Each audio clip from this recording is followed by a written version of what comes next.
sekalian, kita akan membahas teori dari Profesor Sakran Bahasa dalam konteks hukum administrasi negara.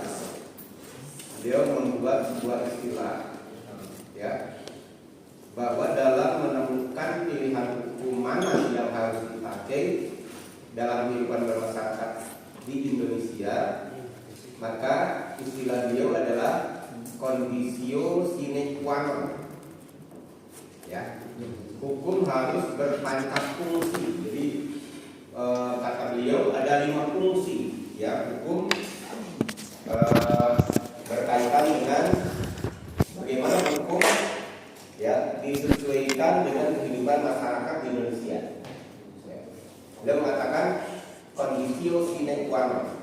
Hukum harus berpanca fungsi. Jadi ada 5 fungsi kata beliau kaitannya dengan hukum dalam perspektif hukum di Indonesia. Yang pertama sekalian, dia mengatakan yang masuk di dalam conditio sine qua non ya, adalah hukum mempunyai fungsi direktif. Ya. Apa fungsi hukum sebagai fungsi direktif? Yaitu sebagai pengarah dalam pembangunan untuk membentuk masyarakat yang hendak dicapai sesuai dengan tujuan kehidupan bernegara. Ya. Jadi yang pertama fungsi direktif atau pengarah. Misalnya dalam konteks pembangunan fisik, maka yang masuk kategori fungsi direktif adalah kaitannya dengan undang-undang tentang RPJPN yang pertama. Ya, undang-undang tentang RPJPN, Rancangan Pemerintahan Jangka Panjang Nasional. Ya, sekali lagi dalam konteks pembangunan, maka ya undang-undang yang masuk kategori fungsi direktif yang pertama adalah undang-undang RPJPN, ya, Rancangan Pemerintahan Jangka Panjang Nasional. Ini dalam kurun waktu 25 tahun. Jadi kalau Anda ingin tahu guidance ya Indonesia dalam 25 tahun yang akan datang, maka Anda boleh googling undang-undang tentang RPJPN. Silakan googling. Undang-undang nomor berapa? RPJPN. Silakan googling. Yang yang coba gunakan untuk apa? Untuk media pembelajaran. Contoh hukum yang fungsi direktif. Undang-undang tentang RPJPN. Undang-undang berapa? Undang-undang RPJPN terbaru. Undang-undang nomor 59 tahun 2004 tentang RPJPN tahun 2025-2024. Oke, berarti Undang-undang 59 tahun 2004. Oke, jadi itu adalah salah satu hukum atau undang-undang yang mempunyai fungsi direktif. Ya, dalam tataran praktek maka Anda lihat undang-undang RPJPN. Oke. Dari undang-undang RPJPN turun, maka Anda lihat lagi undang-undang RPJMN. Dari RPJPN menjadi RPJMN, Rancangan Pemerintahan Jangka Menengah Nasional. RPJMN. Undang-undang nomor berapa itu? Ya, itu adalah salah satu undang-undang yang mempunyai fungsi direktif. Undang-undang nomor berapa? RPJMN.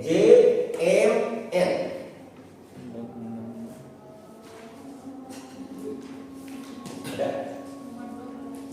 Tahu? Tentang jangka menengah nasional 12 2022. Oke, jadi yang kedua dari undang-undang RPJPN, kemudian di bawah RPJPN ada RPJMN. Ya, 12 2025 ya. Itu yang undang-undangnya. Ya, yang mempunyai fungsi direktif. Oke. Kemudian dari undang-undang RPJPN, RPJMN turun ke undang-undang APBN. Cek. Undang-undang APBN tahun 2025. Silakan. Cek. Undang-undang nomor berapa? Nomor 62 tahun 2024. Nomor 62 tahun 2025. Undang-undang tentang RPJMN. Undang-undang nomor 62 tahun 2024. 62 tahun 2024 tentang Anggaran pendapatan dan Oke. Jadi ada 3 undang-undang yang uji direktif tadi, ya. Yang pertama adalah undang-undang RPJPN, ya. Yang kedua adalah undang-undang tentang RPJMN, oke. Kemudian ada undang-undang tentang APBN. Itu adalah undang-undang yang mempunyai fungsi direktif, pengarah dalam pembangunan, ya, baik fisik ataupun non fisik atau sumber daya manusia. Ya, sekarang kita turun ke daerah supaya kalian nanti sampai Cianjur. Ya, coba cek di Jawa Barat, ya, Perda tentang RPJPD, ya kan cek, ya, tentang RKD, rencana kerja daerah. Itu adalah hukum yang punya direktif, ya, guidance sebagai pengarah dalam pembangunan untuk membentuk masyarakat yang hendak dicapai sesuai dengan tujuan kehidupan bernegara. Kira-kira tujuan kehidupan bernegara itu apa saja sih? Kalau tadi berbagai peraturan perundang-undangan, maka sekarang tujuan bernegaranya apa? Maka tujuan bernegaranya ada 3: adil, tertib, sejahtera. Lagi, tujuan bernegara hanya 3: adil, tertib, sejahtera. Ya, agar terlaksananya keadilan, ketertiban dan kesejahteraan, maka dibuatlah berbagai aturan yang mempunyai fungsi di baik di pusat sampai ke daerah. Ya, tadi kalau di pusat dari undang-undang RPJPN, undang-undang RPJMN, undang-undang APBN. Di provinsi, Perda RPJPD, Perda RPJMD, Perda APBD, dan Perda Pergub tentang RKD. Di Cianjur, Perda tentang RPJPD, Perda tentang APBD, RPJMN, Perda tentang APBD, dan Pergub tentang RKD. Itu adalah bicara dalam perspektif fungsi direktif daripada hukum, pengarah dalam pembangunan. Ya, pengarah pembangunan dalam konteks apa? Tujuan bernegara tadi. Tujuan bernegara tidak adil, tertib, sejahtera. Guidance-nya adalah di sini. Itu adalah hukum fungsi direktif. Ya, penjelasan lebih lanjut nanti kita diskusikan di depan. Oke. Yang kedua, untuk fungsi direktif ada masalah tidak? Sebelum masuk ke fungsi integratif. Direktif ada masalah nggak? Silakan. Sebelum masuk nanti ke fungsi integratif. Yuk. Ada? Kalau tidak ada, kita masuk ke fungsi integratif. Ya, fungsi integratif adalah hukum sebagai pembina kesatuan bangsa. Dalam kata fungsi integratif ini, maka musuh utamanya adalah disintegrasi. Sekali lagi, dalam fungsi integratif ini, maka musuh bersamanya adalah disintegrasi. Ya, atau apa? Perpecahan. Itu adalah musuh daripada hukum dengan fungsi integrasi. Maka dalam konteks hukum fungsi integratif ini sebagai pembina kesatuan bangsa. Ya, bisa kita ambil contoh. Urusan pembunuhan, maka dari Sabang sampai Merauke itu mempergunakan undang-undang hukum pidana, gitu. Itu disamping sama apa? Di seluruh Indonesia. Itu fungsi integratif. Tidak ada aturan lain yang boleh menyelesaikan problem pembunuhan kecuali kita undang-undang hukum pidana. Pertanyaannya bagaimana kalau di Papua ada lex spesialis generalis, lex spesialis, lex generalis dan lex spesialis, lex spesialis derogat, lex ya, seperti kemarin kita bicara tentang hukum adat, ya, boleh, ya, misalnya ada upacara bakar batu kemarin kita bicara, kemudian di Aceh, ya, ada hukum Islam, boleh, itu contoh, ya, jadi ini adalah bicara dalam konteks fungsi integratif, ya, sebagai pembina kesatuan bangsa, semua harus sama, dibikin sama. Ya, tidak boleh ada disintegrasi kecuali tadi ada selek spesialis derogat, selek generalis. Hukum yang khusus yang berlaku di daerah tersebut yang melaksanakan hukum yang umum. Kalau di Papua ada resolusi konflik yang diakibatkan oleh hukum adat, namanya upacara bakar batu, maka boleh mengesampingkan kita bukan hukum pidana. Gitu. Ya. Kalau di Aceh ada resolusi konflik dari aturan lex spesialis yaitu hukum Islam, boleh mengesampingkan hukum pidana.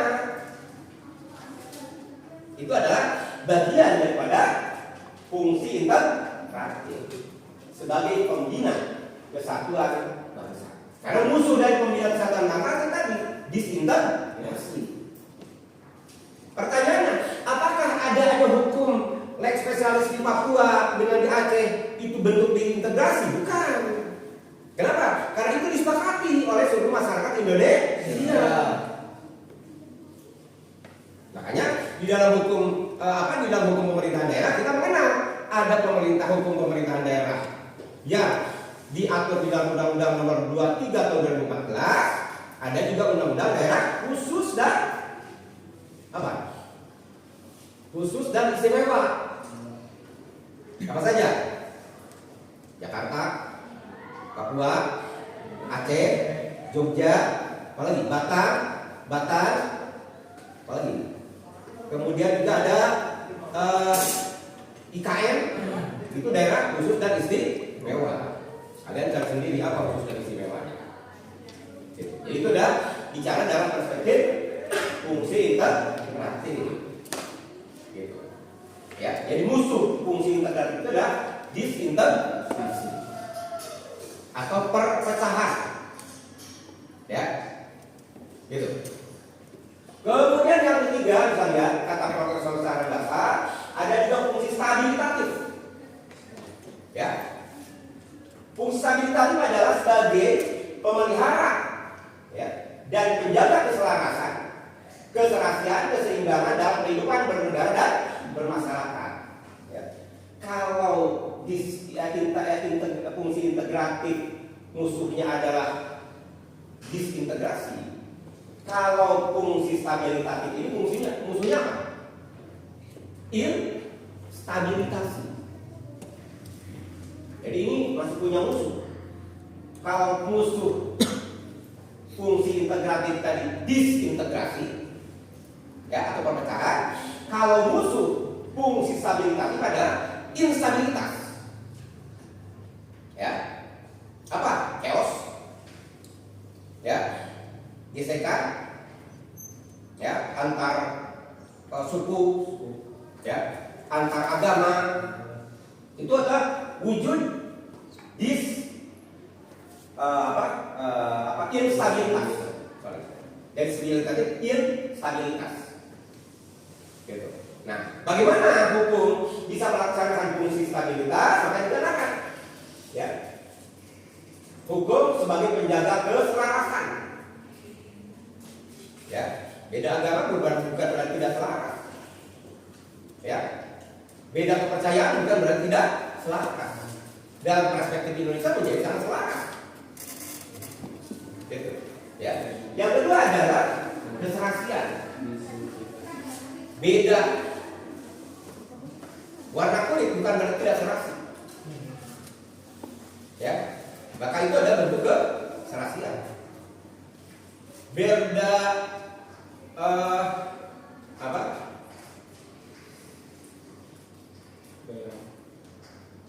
Gaya rambut bukan berarti tidak serasi. Itu bentuk serasinya. Coba yang itu semuanya tata rambutnya bisa laku kayak di Korea. Wajahnya dioperasi plastik sama, rambutnya sama. Bahkan bisa jadi itu bagian daripada instabilitas. Gitu. Ya, contoh misalnya dulu kan ada penjahat besar yang lari ke Cina. Pernah dengar? Dia koruptor besar namanya Edi Tansil. Ya, begitu masuk ke Cina karena dia dikejar oleh polisi Indonesia, ya. Dia sederhana saja, dipesap aja operasi plastik di Cina itu. Dan disamakan dengan orang-orang Cina yang lain. Akhirnya tidak bisa dikejar. Sampai sekarang Edi Tansil tidak pernah ketemu. Kalian boleh googling, ya, penjahat Edi Tansil. Itu dulu zaman Orde Baru dianggap sebagai penjahat yang mempunyai korupsi yang sangat luar biasa. Dan itu larinya ke Cina. Ya. Dia sederhana, operasi plastik aja. Ya, karena polisi yang akan nangkap dia, fotonya ada foto ketika dia di Indonesia. Pas dia masuk ke Cina, maka beda lagi wajah yang ada di Indonesia yang dibawa foto oleh polisi dengan orangnya yang ada di Cina. Ini bicara dalam stabilitas. Itu kalau kita dibikin sama maka menjadi stabilitas. Tidak stabil. Maka kalian bikin beda. Mohon maaf. Ya, Allah membedakan kalian itu agar terjadi stabilitas. Hal sederhana. Kalau ada dua orang yang kembar seringkali ada yang takut istri ya, karena istrinya kembar sama persis. Ya, apalagi dibikin satu rumah misalnya, kemungkinan untuk itu cukup besar. Ya, atau takut suami karena suaminya yang sama. Ya, kebetulan bisa rumah tuh misalnya. Ya, kemungkinan itu terjadi. Kalau itu terjadi bagaimana? Itu ada instabilitas. Makanya Allah memberikan perbedaan pada kalian supaya kita terus. Ya kan? Itu adalah bicara tentang stabilitas. Ya. Selanjutnya keseimbangan. Dalam stabilitas itu ada nilai-nilai keseimbangan. Ya. Atau orang mengatakan apa? Balancing system. Ya. Keseimbangan antara perempuan dan laki-laki. Dalam konteks dunia sekarang 7:1 seimbang. Sekarang kalau Anda lihat di dunia, populasi di dunia, 1 orang laki-laki, 7 orang perempuan. Itu populasi yang seimbang. Ya, di Rusia itu sudah lebih. Di Rusia itu sudah 9:1. Di Rusia itu banyak wanita cantik, tapi jarang laki-laki yang berminat. Karena terlalu banyak di sana. Gitu. Bergeser ke Indonesia, kalau tidak salah Indonesia sudah berbanding 5:1. Maka wajar kalau di sini mayoritas perempuan. Gitu. Ya, tapi jangan kalian berpikir juga ya sudahlah. Kalau itu saya pacarannya 4 saja atau 5. Iya, giginya cukup gigi kese lah. Juga dia. Oke, di situ bicara keseimbangan. Ya, jadi keseimbangan itu sisi lain daripada ketidakseimbangan. Sekali lagi, keseimbangan ada sisi lain dari ketidakseimbangan. Ya, tadi contoh. Neng, siapa namanya? Nah, ini kan seimbang. Tapi keseimbangan ini sisi lain daripada ketidakseimbangan. Misalnya, pakai ada kerudungnya hitam, jadi keseimbangan. Ya, ini kan seimbang. Putih, ini juga ada putihnya, ini juga tidak terlalu kontras, ini seimbang. Keseimbangan. Pinjam aja dari sini kerudungnya bisa jadi hitam. Jadi ketidakseimbangan, maka bahasa keseimbangan itu adalah sisi lain daripada ketidakseimbangan. Gitu. Itu adalah bicara fungsi stabilitas. Ya. Oke. Selanjutnya fungsi prefektif. Ya, ini fungsi yang benar. Yang keempat. Yang 5 fungsi. Fungsi prefektif adalah sebagai penyempurna terhadap tindakan-tindakan administrasi negara maupun sikap tindak warga dalam kehidupan bernegara dan bermasyarakat. Fungsi prefektif, ya, atau dalam bahasa yang lain katakan apa? Fungsi penindakan. Pelanggaran yang dilakukan oleh administrasi negara, maka penindakannya oleh peradilan mana? Peradilan tun atau tata usaha negara. Jadi fungsi prefektif itu dilakukan oleh lembaga peradilan. Pertanyaannya, apakah tindakan administrasi negara itu hanya dilaksanakan fungsi prefektif oleh itu saja? Ya, jawabannya tentu tidak. Kalau ya fungsi administrasi negara ini berdimensi korupsi, berdimensi berdimensi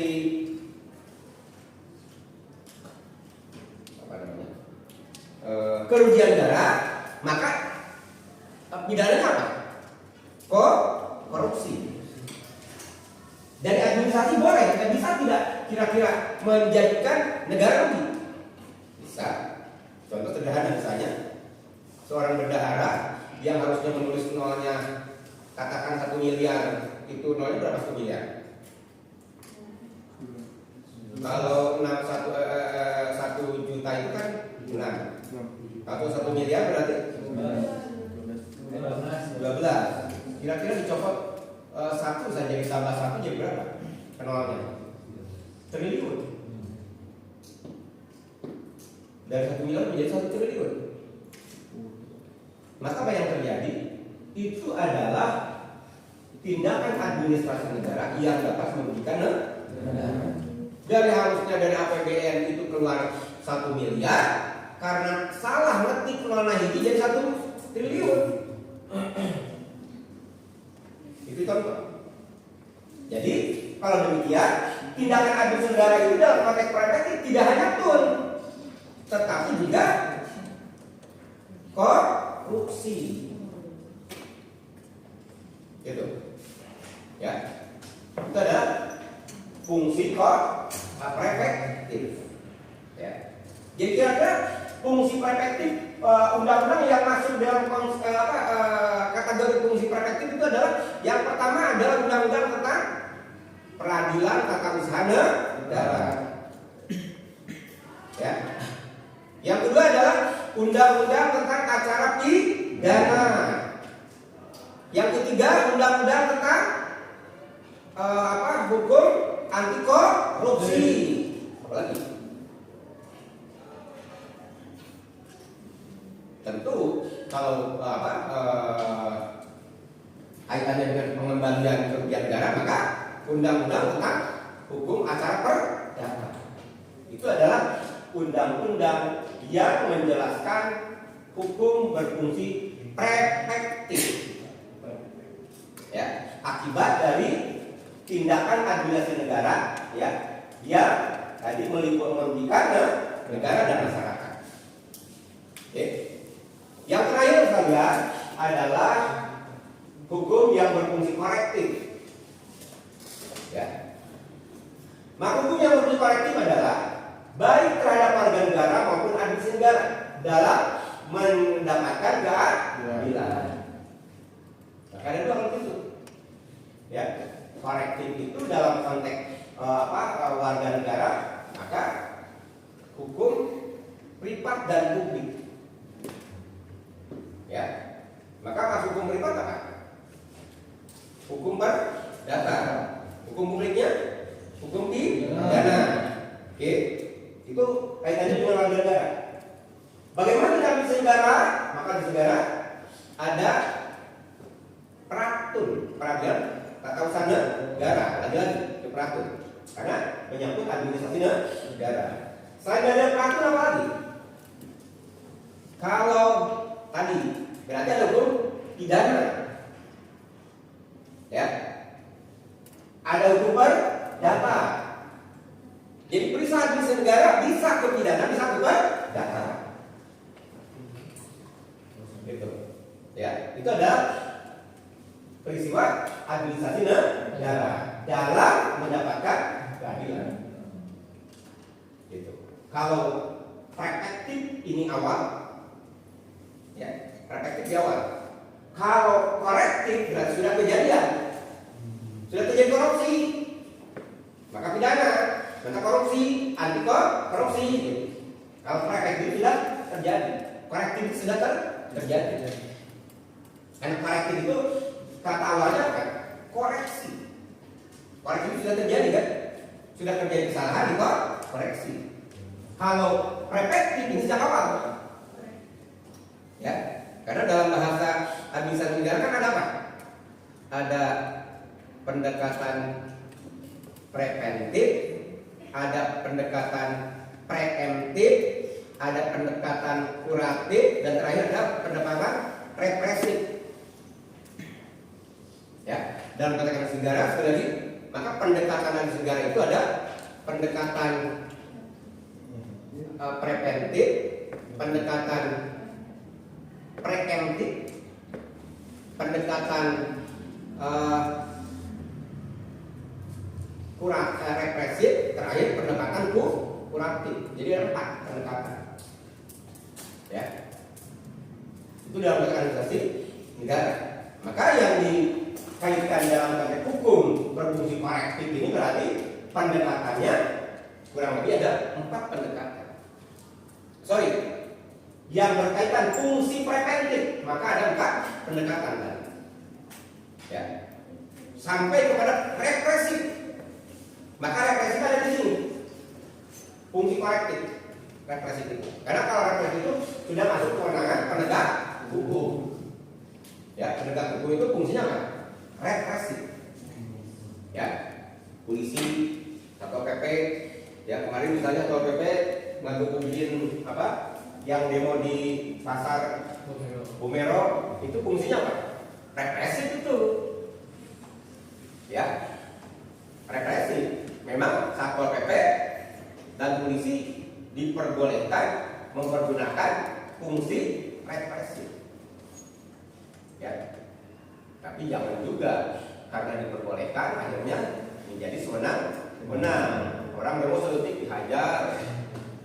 Ya, jangan juga. Itu juga akan melanggar hukum juga. Atau dalam bahasa yang dikatakan abuse of power, penyalahgunaan kewenangan. Jadi kewenangan represif itu merupakan kewenangan terakhir. Ya, dan adanya ada di sini represif itu. Korektif. Ya.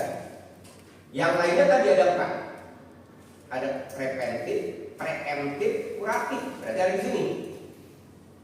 Preventif. Represif berarti ada di sini. Dari 4 pendekatan ini represif ada di korektif. Karena putusan pengadilan itu bersifat represif. Gitu. Ya, itu adalah bicara dalam perspektif teori dari Profesor Sahrandasa kaitannya dengan conditio sine qua non.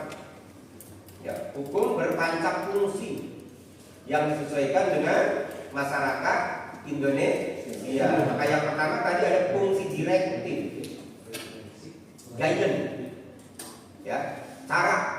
Maka tadi kita bicara di pusat ada Undang-Undang RPJPN, ada Undang-Undang RPJMN, ada Undang-Undang APBN.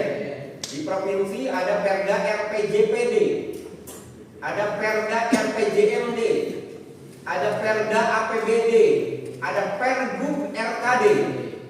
Di Cianjur ada Perda RPJPD, ada Perda RPJMD, ada Perda APBD, ada Pergub RKD. Ya, itu adalah contoh hukum berfungsi direktif, pengarah, ya, dalam pembangunan. Oke, Yang kedua adalah hukum berfungsi integratif sebagai pembina kesatuan bangsa. Contoh tadi kita undang-undang hukum pidana, ya. Pemidanaan dalam konteks tindak pidana di seluruh Indonesia maka harus mengacu kepada kitab undang-undang hukum pidana, kecuali yang berkaitan dengan lex spesialis darurat lex generalis, asas hukum itu. Maka diimplementasikan di Papua ada upacara bakar batu, di Aceh ada syariat Islam, itu masuk lex spesialis darurat lex generalis. Atau dalam administrasi dikenal ada namanya Slepende Regling. Ya, nanti kalian akan bicara belajar di hukum administrasi negara, namanya ada Slepende Regling. Ya, nah itu adalah kaitannya dengan hukum fungsi integratif. Kemudian yang ketiga, hukum fungsi stabilitatif sebagai pemelihara hasil-hasil pembangunan, pemelihara dan penjaga keselarasan, keserasian dan keseimbangan dalam kehidupan bernegara dan bermasyarakat. Kenapa harus ada fungsi stabilitatif? Maka ya, dalil atau delicting law dalam konteks kehidupan bermasyarakat kita, ya masyarakat kita sangat tidak serasi. Yang kedua, masyarakat kita sangat tidak seimbang. Masyarakat kita juga sangat tidak serasi, tidak selaras dan tidak seimbang. Ya, maka itu harus dijaga. Jadi the real atau the living law-nya masyarakat kita itu adalah tidak selaras, tidak serasi dan tidak seimbang. Itu the real-nya. Ya, maka itu yang harus dijaga. Karena kalau itu kemudian tidak dijaga, maka akan menjadi perpecahan atau instabilitas. Gitu. Jadi faktanya tidak selaras, tidak serasi dan tidak seimbang. Oh, kita uji satu-satu. Yang pertama, masyarakat Indonesia itu tidak selaras. Kita ambil contoh. Kebiasaan orang Indonesia bagian timur dengan Indonesia bagian barat kira-kira selaras tidak? Tidak. Artinya tidak selaras. Itu yang dijaga. Oke. Yang kedua, serasi. Ya. Fisik yang kecil. Orang Indonesia bagian timur dengan Indonesia bagian barat kira-kira serasi atau tidak? Tidak. Ya, mohon maaf, yang satu kulitnya eksotik. Ya, yang satu misalnya putih. Ya, jangan bilang hitam. Kalau hitam itu adalah tindak pidana apa? Body shaming. Jadi kalian tidak boleh kalau besar hidung, nah itu tidak boleh. Itu adalah body shaming. Ya. Jadi kalau bagi yang hitam kalian sebut eksotik. Ya. Jadi yang kulitnya agak hitam, mohon maaf, jangan dibilang hidung, tapi eksotik. Nah, gitu. Karena orang-orang Amerika ini yang eksotik, jangan lupa. Ya. Orang-orang Amerika datang ke Bali hanya untuk apa? Untuk berjemur. Kenapa orang Amerika ingin berjemur? Karena supaya kulitnya ini eksotik. Kalau bahasa kitanya apa? Namun kau jemuran baik. Nah, dia. Tahu disebutnya? Ya. Ya. Sayur sawo matang, sawo busuk ke batik. Kalau sudah masuk body shaming sudah lupa itu ya. Jadi kalian harus hati-hati saya mempergunakan istilah ya supaya tadi dari sanjungan, dari fakta sosial itu tidak menjadi tindak pidana. Orang mengatakan dasar hidup memang hidup. Tapi kalau Anda ngomong gitu, Anda body shaming, Anda melakukan tindak pidana, bisa dilaporkan. Ya, yang penting ada saksinya berdua. Kalau si Pak Didi ngomong hidung, saya hidung, ya. Si Pak Didi kan, iya benar hidung, namanya hidung bisa dibodas-bodas, oke. Tetap hidung kan, tapi tetap usaha ngomong hidung jadi body shaming. Tindak pidana jangan lupa nggak bisa. Nah, sekarang yang bisa dikatakan apa? tadi eksotik. Anda boleh eksotik mana? Apa eksotik mana? Ya. Kalau dulu mohon maaf misalnya ya, cantik dulu itu kan langsing, tinggi, putih kan. Sekarang beda lagi kan langsing sekarang. Sorry, cantik sekarang beda lagi. Cantik sekarang apa? Gemoy. Kalau dulu gendut kan? Kalau orang ngomong gendut itu tindak pidana, body shaming malah orang. Tapi sekarang orang yang cantik sekarang itu adalah gemoy. Gemoy itu gendut sebetulnya. Cuma orang dikatakan gemoy itu tidak tindak pidana. Sekarang tidak ada lagi sekarang yang cantik, tinggi, langsing, tidak ada cantik. Dulu ya orang ingin langsing itu sampai bikin ikut diet, ya program mahal lagi kan. Satu program itu diet bisa jadi satu program itu 4 juta. Ya. Dulu istri saya ingin langsing, ya. Akhirnya dia ikut program, ya. Ibu lagi ikut program apa? Langsing. Ya saya senang aja, ya. Ya. Ternyata kita ya berapa itu? Satu program itu 4 juta. Berat juga. Akhirnya apa yang terjadi? Kita sekali berubah. Ya. Ikut program satu bulan 4 juta, selesai. Langsing. Ya, karena kan nggak mungkin juga program hanya satu kali langsung tidak juga. 1 bulan, 2 bulan, 3 bulan terus gitu. Ya, jadi itu contoh. Nah, sekarang itu sudah tidak lagi berguna. Jadi cantik sekarang itu tidak lagi tinggi, cantik putih, tapi sekarang terus. Iya, gemoy istilahnya sekadar lihat. Gemoy itu apa sih? Gemoy itu adalah gendut sebetulnya. Ya, iya, benar. Jadi itu istilah cantik sekarang. Jadi versi laki-laki cantik sekarang itu beda dengan versi dulu. Gitu. Nah ini bicara dalam perspektif perbedaan keserasian. Ya, jadi 2 hal. Keserasian. Yang ketiga keseimbangan. Ya, negara kita itu paling tidak seimbang. Hal sederhana, Jawa, Papua, jomplang kan? Baik di pembangunannya, sumber daya manusianya, sumber daya alamnya itu paling tidak seimbang. Tapi dari ketidakselarasan, ketidakserasian dan ketidakseimbangan ini tidak boleh menjadikan fungsi disintegratif. Nah, gitu. Ya. Jadi dari ketidakselarasan, ketidakseimbangan, ketidakserasian ini maka harus menimbulkan stabilitas. Nah, gitu. Jadi itu adalah bicara tentang fungsi stabilitas. Ya. Oke.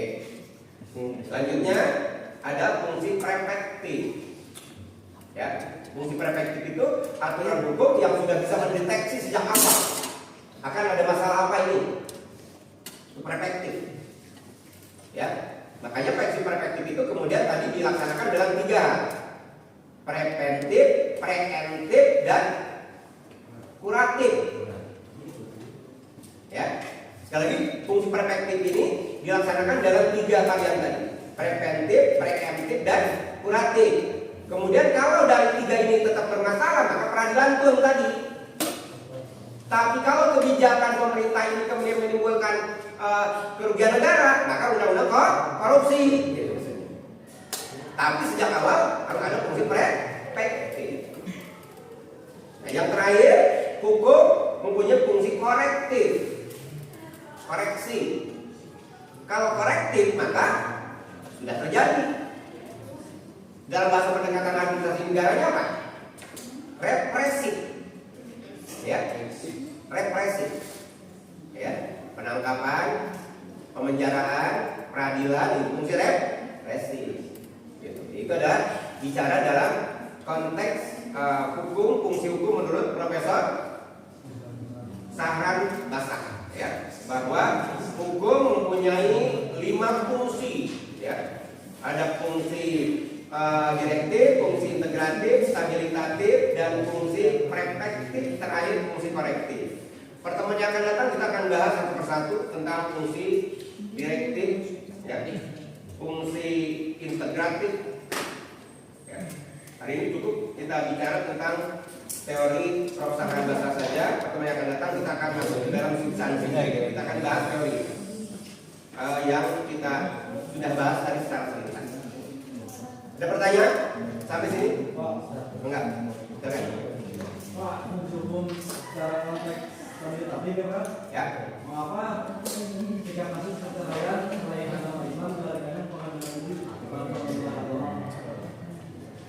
Karena pernikahannya memang perdata. Oh, peradilan Islam, orang Islam menikahnya adalah peradilan agama. Oke? Orang Islam menikahnya di KUA. Kalau ada masalah perceraian maka di peradilan agama. Orang non-muslim pernikahannya ada di catatan sipil. Kalau ada masalah di peradilan perdata. Memang desain peradilannya seperti itu. Non-muslim di catatan sipil, kalau ada masalah di perdata, peradilan perdata. Kalau muslim perkawinannya di KUA, kalau perceraian ada di peradilan agama. Memang desainnya begitu. Jadi beda memang antara muslim dan non-muslim. Kalau saya seperti itu. Ada yang lain? Enggak, salah.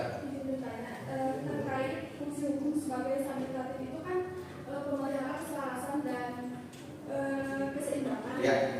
Apakah sudah terimplementasi terkait konflik yang terjadi di Papua? Ya. Iya, betul. Itu adalah konflik yang terjadi di Papua itu adalah melanggar fungsi stabilitatif kan?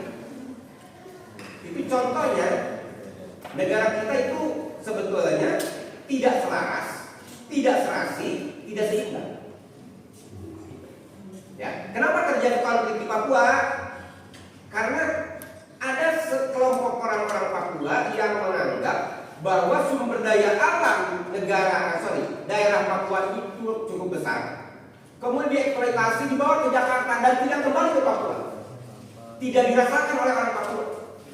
Karena faktanya orang Papua tetap miskin. Padahal sumber dayanya luar biasa. Kita ambil contoh kasus Freeport. Berapa juta emas yang sudah diambil oleh Freeport dari Freeport yang kemudian dibawa ke Jakarta, dibawa ke Amerika. Pertanyaannya, orang Papua dapat apa? Tetap miskin kok. Tetap pakai koteka. Ini yang menjadi masalah. Ini yang saya tadi katakan menjadi ketidakselarasan, ketidakserasian dan ketidakseimbangan. Maka kalau ketidakselarasan dan ketidakseimbangan ini dipelihara, maka akan menimbulkan instabilitas. Maka contoh inspiratif adalah perlawanan yang dilakukan oleh gerilyawan Papua terhadap TNI. Itu adalah contoh instabilitas. Karena tadi adanya ketidakselarasan, adanya ketidakserasian, dan adanya ketidakseimbangan. Ya, contoh tadi dalam konteks pengelolaan sumber daya alam. Orang Papua itu harusnya orang kaya-kaya. Ya, karena sumber dayanya berlimpah ruah. Sokanlah ke Raja Ampat. Saya pernah satu kali ke Raja Ampat, yang diundang menjadi pembicara di daerah Raja Ampat. Kemudian di sela-sela acara seminar itu, kemudian saya diberikan kesempatan untuk menjelajahi Raja Ampat. Dikasih perahu dari bupati, ya, terus dengan guide-nya juga dari dinas pariwisata di sana. Kemudian seharian saya menjelajahi Raja Ampat. Itu luar biasa sumber daya alam. Jauh. Dan saya berpikir dengan sumber daya alam ini itu harusnya orang Papua itu orang-orang kaya. Kenapa orang-orang Papua timbulnya adanya di gunung, ya, pakaiannya koteka sekarang? Ya era Jokowi ada lintas Papua, jalannya juga bagus-bagus. Dulu nggak ada cerita. Dari zaman Orde Baru sampai Orde Lama sampai Orde Baru tidak ada cerita di Papua ada jalan. Ya, sekarang adalah jalan lintas Papua. Nah ini contoh ketidakserasian, ketidakseimbangan dan selarasan. Dan kalau ini kemudian tidak di-maintain, maka akan terjadi instabilitas seperti sekarang. Ya, maka ketidakserasian, ketidakseimbangan, selarasan ini kalau di-maintain maka akan menjadi stabilitas. Nah, jadi ini adalah sebenarnya cita-citanya stabilitas itu. Dasarnya, karena dasarnya tadi tidak serasi, tidak seimbang dan tidak selaras. Oh, Indonesia bagian timur dan bagian barat pembangunan apakah serasi, apa seimbang, setara? Tidak. Di Kalimantan jalan itu jalan provinsi, jalan negara masih kene, jalan ancur-ancuran. Anda lihat pernah dulu Jokowi pernah kunjungan ke satu provinsi yang jalan ancur-ancuran sampai mobil Jokowi pun juga ngerokok. Itu mobil presiden loh. Main Lampung, betul. Ya, itu contoh ketidakserasian, ketidakselarasan dan ketidakseimbangan. Dan kalau itu tidak di-maintain maka menimbul instabilitas. Bagaimana caranya? KPK tangkap gubernurnya. Kan gubernurnya sekarang memasangkan di KPK. Ya, akibat tadi melakukan penyelewengan atas dana berbagai bantuan yang berkaitan dengan pembangunan infrastruktur, termasuk jalan. Nah, ini adalah sekali bicara mengenai fungsi fungsi stabilitas. Jadi sebetulnya suasana masyarakat di kita itu sebetulnya suasana yang tidak selaras, tidak serasi, tidak seimbang. Itu existingnya, itu living law-nya. Nah, agar itu tidak berkembang menjadi konflik, menjadi instabilitas, maka dibuatlah fungsi stabilitatif. Gitu. Karena faktanya di antara kalian kan ya insya Allah, jangan jauh lah kalian saja. Kalian ini bentuk ketidakseimbangan, bentuk ketidakserasian, dan bentuk ketidakseimbangan. Oh, cek aja. Gitu. Tapi kalau kalian tidak di-maintain menjadi sebuah kekuatan yang besar, maka di antara kalian akan terjadi konflik. Maka ini perlu di-maintain agar kalian menjadi sesuatu yang sifatnya stabil. Stabil itu apa? Bisa kuliah dengan nyaman, ya kan? Bisa mengikuti kuliah dengan fokus. Itu stabilitas di dalam konteks kampus. Tapi kalau tidak, di antara kalian sendiri juga akan berantem. Yakin? Ya, itu sudah bicara mengenai fungsi stabil, gitu ya. Oke. Bu sekretaris.